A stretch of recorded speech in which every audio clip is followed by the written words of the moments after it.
And again, this is all coming out in the news. The world knows we run al-Qaeda, and the world's meant to learn that because down the road, America is going to be crippled.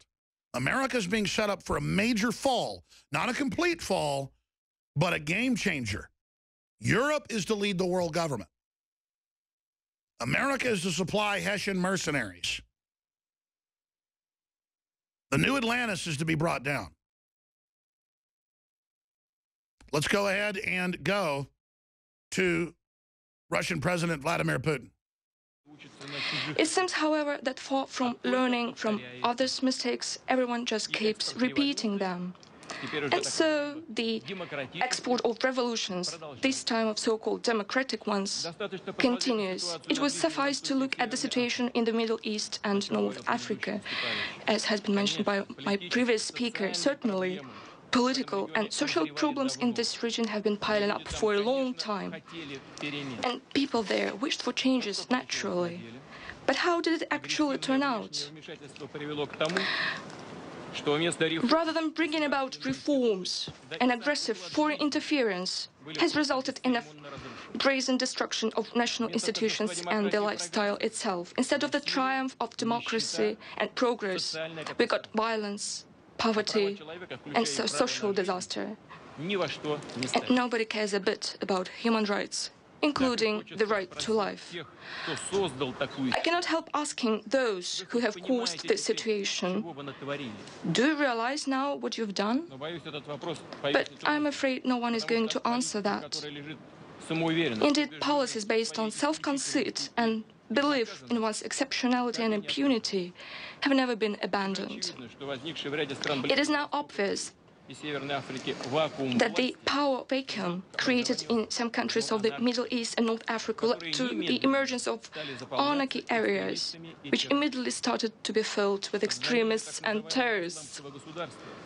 In these circumstances, it is hypocritical and irresponsible to make loud declarations about the threat of international terrorism while turning a blind eye to the channels of financing and supporting terrorists, including the process of drug trafficking and illicit trade in oil and arms. It would be equally irresponsible to try to manipulate extremist groups and place them at one's service in order to achieve one's own political goals in the hope of later dealing with them, or, in other words, liquidating them.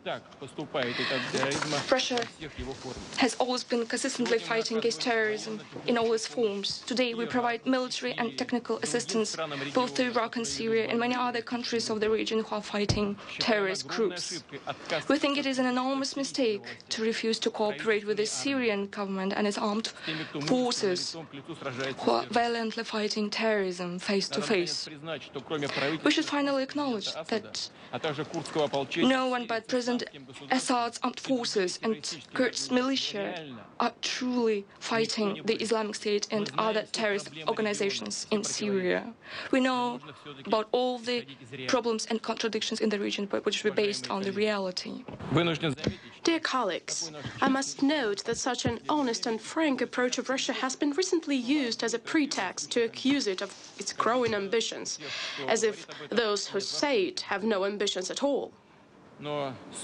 However, it's not about Russia's ambitions, dear colleagues, but about the recognition of the fact that we can no longer tolerate the current state of affairs in the world.